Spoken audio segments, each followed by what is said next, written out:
Assalamualaikum warahmatullahi wabarakatuh. Selamat sore semuanya. Di video kali ini, dalam kesempatan ini, saya akan menjelaskan terkait dengan ikatan kimia.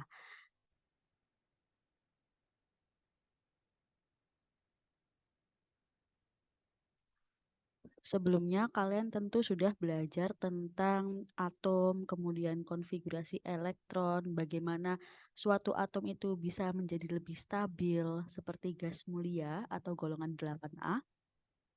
Maka di antara atom-atom itu akan mengadakan yang dinamakan dengan ikatan kimia. Jadi ikatan kimia ini memang berlangsung agar atom-atom yang awalnya itu belum stabil, dia akan menjadi stabil seperti itu.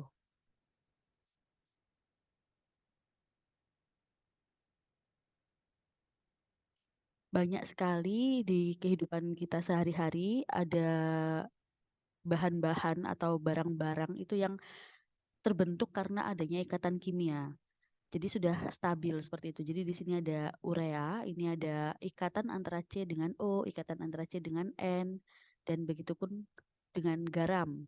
Garam yang ada di dapur itu juga terjadi ikatan kimia antara atom Na yang berikatan dengan atom Cl, di mana akan ada jenis-jenis yang berbeda dari ikatan-ikatan kimia yang akan kita pelajari.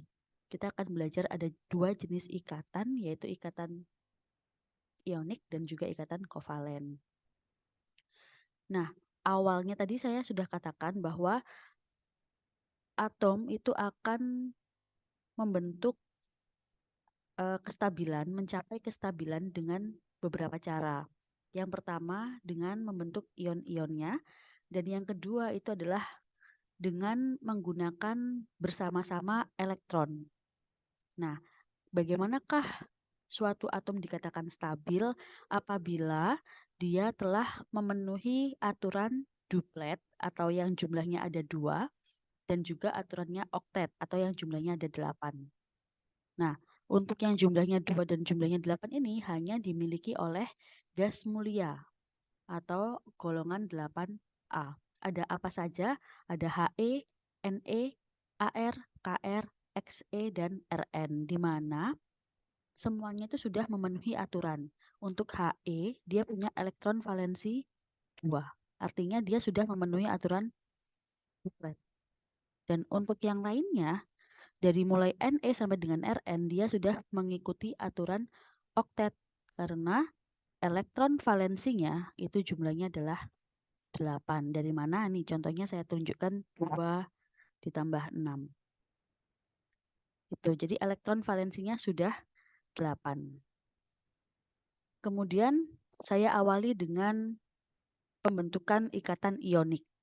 Nah, tentunya ketika suatu atom-atom itu berikatan ionik, maka dia diawali dengan pembentukan ion terlebih dahulu. Ada berapa jenis ion? Ada 2, yaitu ion positif yang dinamakan dengan kation serta ion negatif yang dinamakan dengan anion.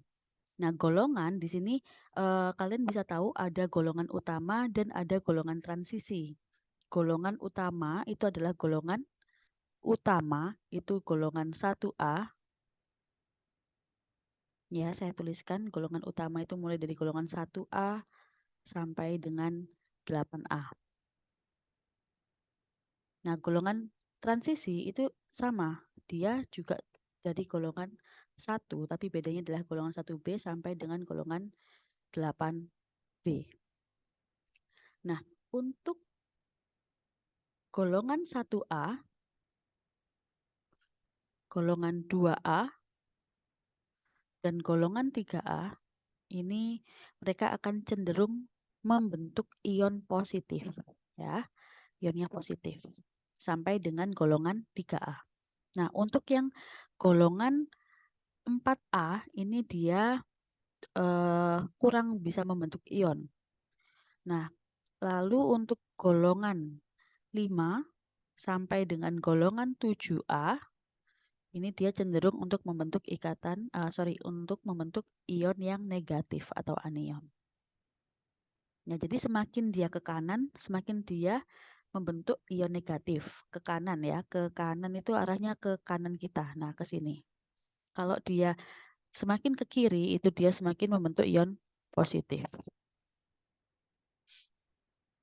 Nah, contohnya di sini adalah Na. Na itu golongan 1A.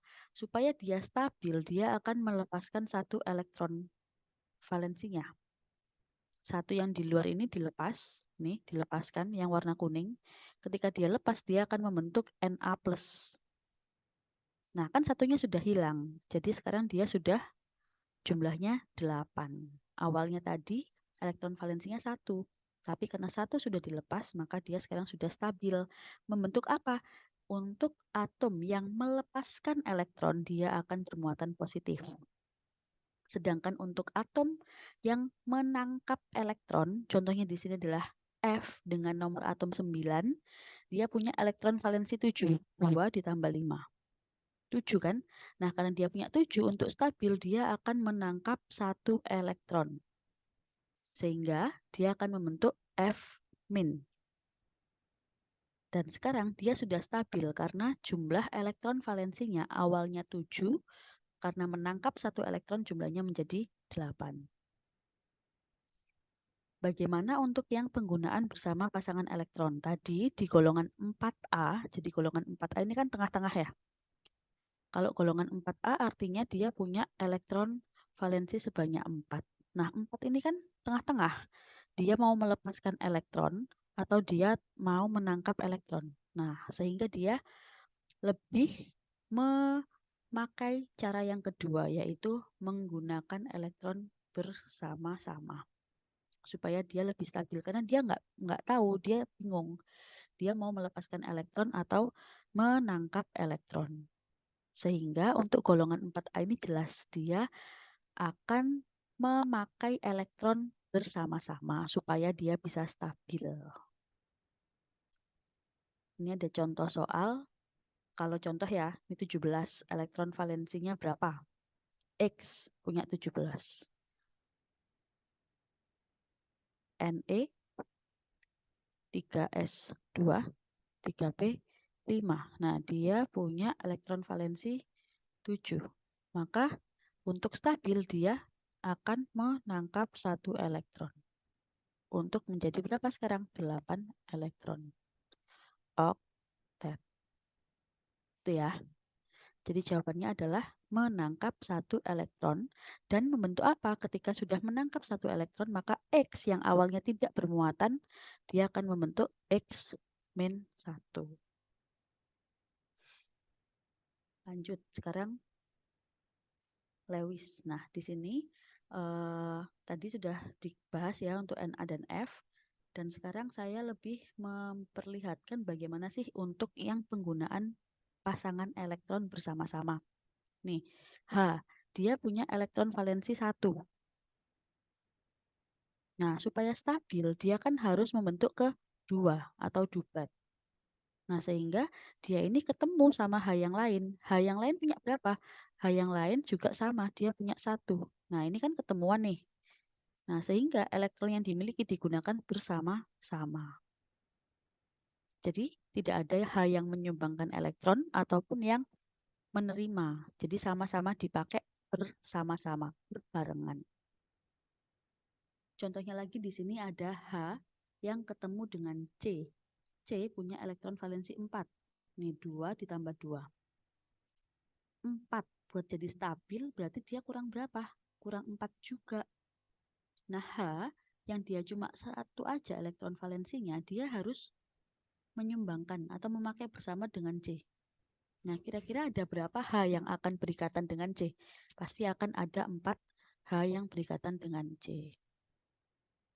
Nah, ikatan yang seperti ini yang dinamakan dengan ikatan kovalen.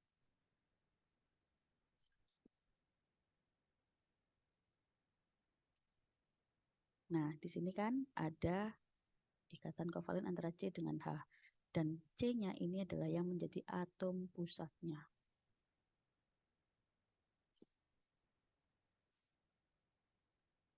Lanjut ya. Jadi kita sekarang langsung membahas untuk ikatan kovalen. Nah, sampai di sini semoga bisa paham tentang ikatan kovalen. Nah, sekarang kita coba gambarkan CO2. C punya elektronnya 6. Jadi kita tuliskan dulu C. 6, berarti ini 1s2, 2s2, 2p2. Elektron valensinya berapa? 4. O, dia 8. 1s2, 2s2, 2p4. Nah, ini punya 6. Kalau saya gambarkan kan ini, C punya 4. Kalau C punya 4 berarti dia kurang 4 juga. Nah, O-nya itu punya 6.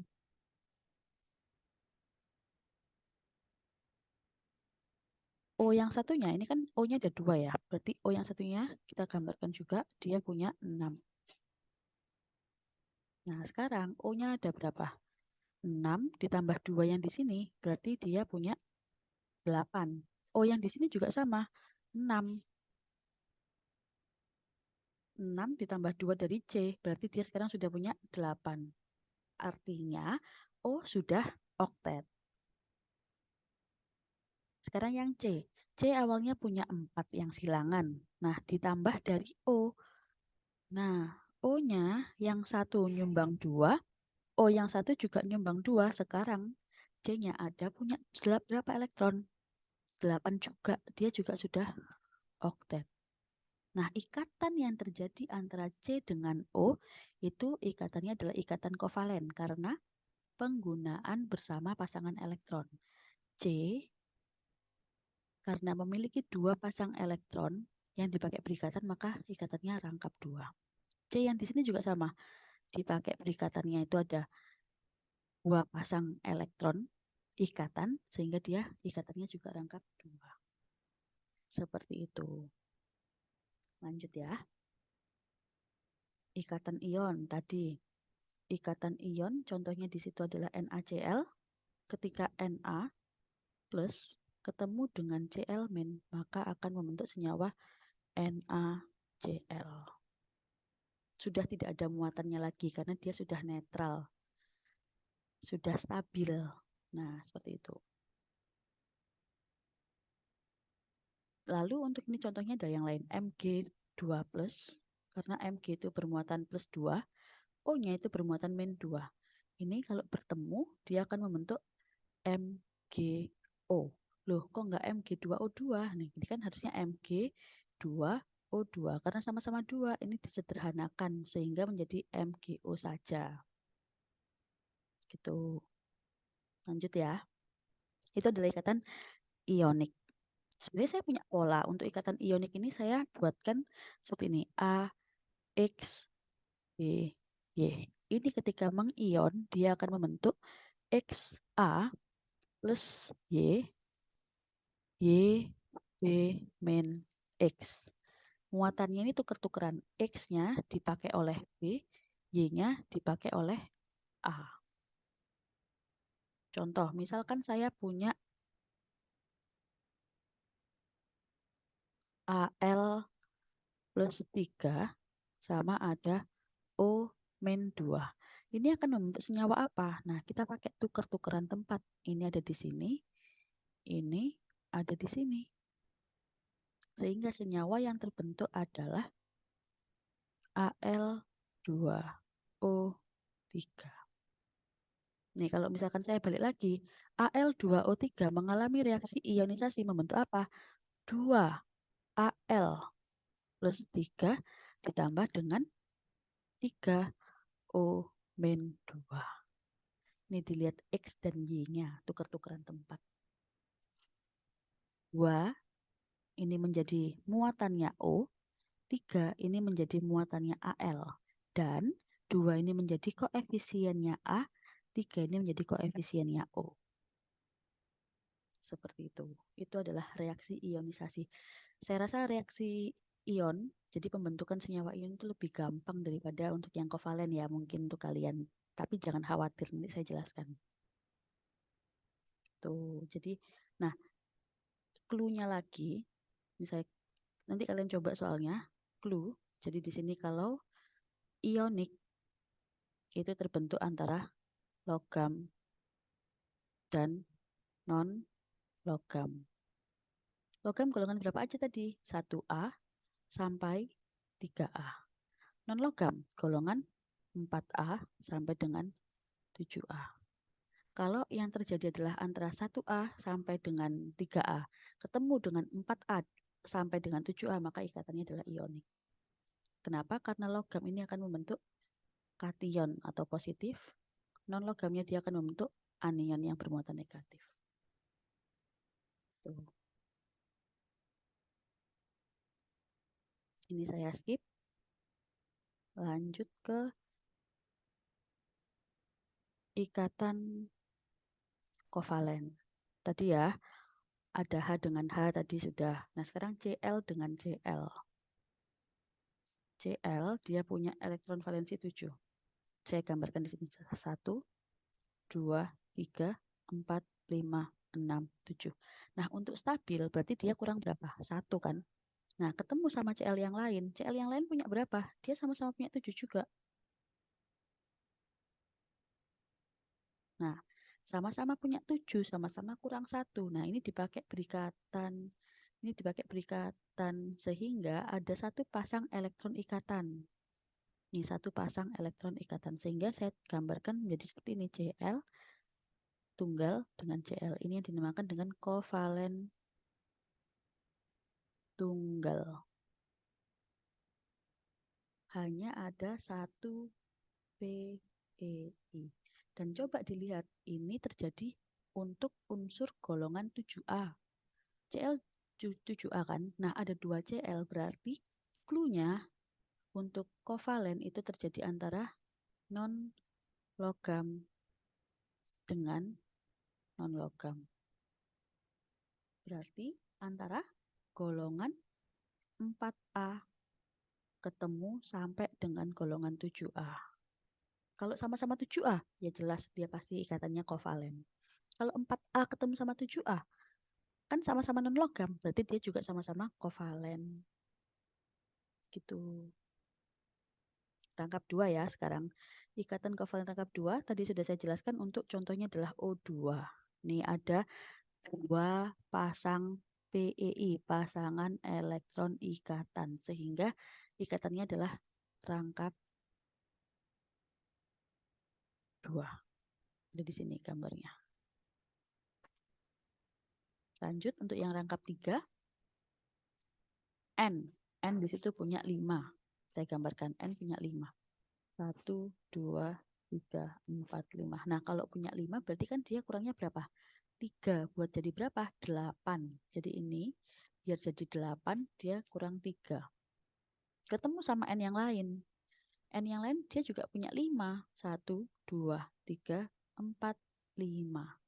5 ditambah 3 buletan dari yang sebelah kiri, yang buletan ditambah silangan yang di sebelah kanan, sehingga ikatannya karena ada 3 PEI 1, 2, 3, maka ikatannya menjadi ikatan rangkap 3. Gitu. Gitu ya.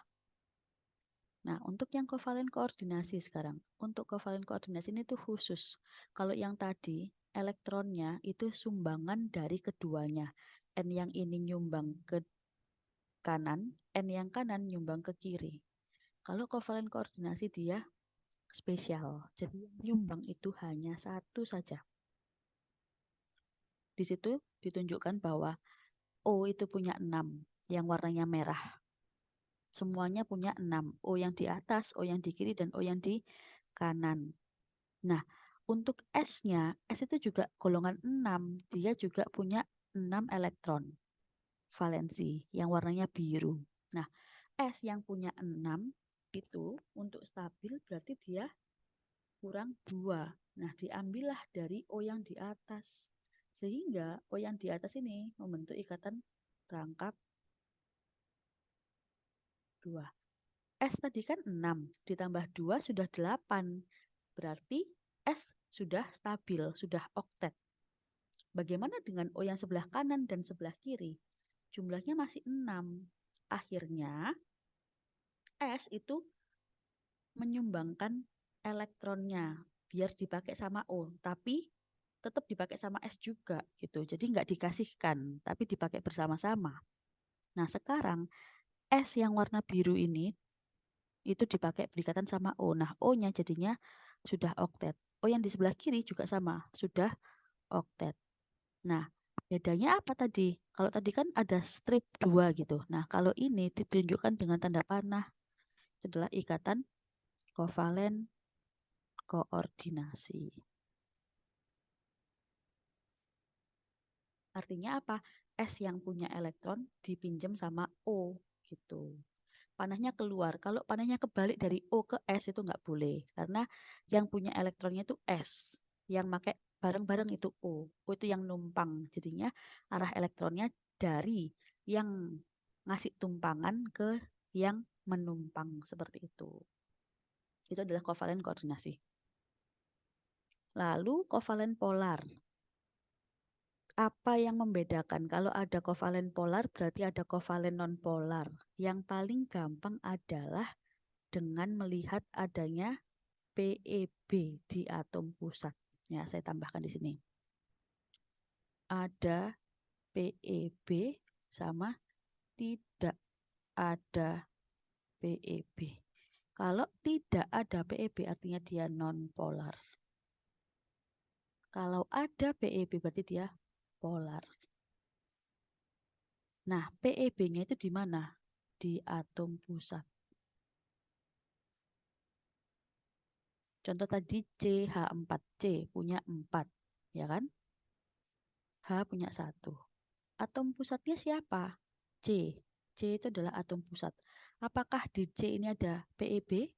Nggak ada, karena dipakai semua. Nih, sudah dipakai semua untuk berikatan. Tidak ada PeB. Artinya dia polar atau non-polar? Tidak ada berarti tidak, berarti dia non-polar. Sekarang contoh yang polar ya. H2O. Ini ada contohnya H2O. O itu punya 6.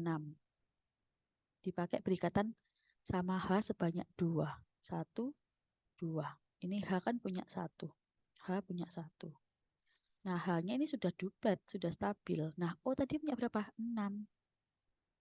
O kan punya 6. 1, 2, 3, 4, 5, 6. Ketambahan 1, 7. Ketambahan 1, 8. O juga sudah stabil. Dia oktet, 8. Nah, di atom pusat itu atom yang di tengah-tengah, yang dikelilingi. Siapa yang di tengah-tengah? O kan? Nah, dia punya PeB. Nih, yang tidak dipakai berpasangan. PeB itu adalah pasangan elektron bebas. Ada PeB-nya, berarti dia polar. Itu adalah kovalen polar dan kovalen non-polar. Itu yang paling gampang bagaimana cara membedakannya. Kalau ada soal gimana?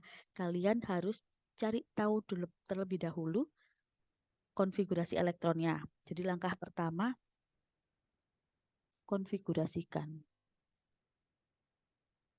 Nah, kalau sudah tahu kan kalian dapat tuh elektron valensi. Dari elektron valensi tadi kalian gambar.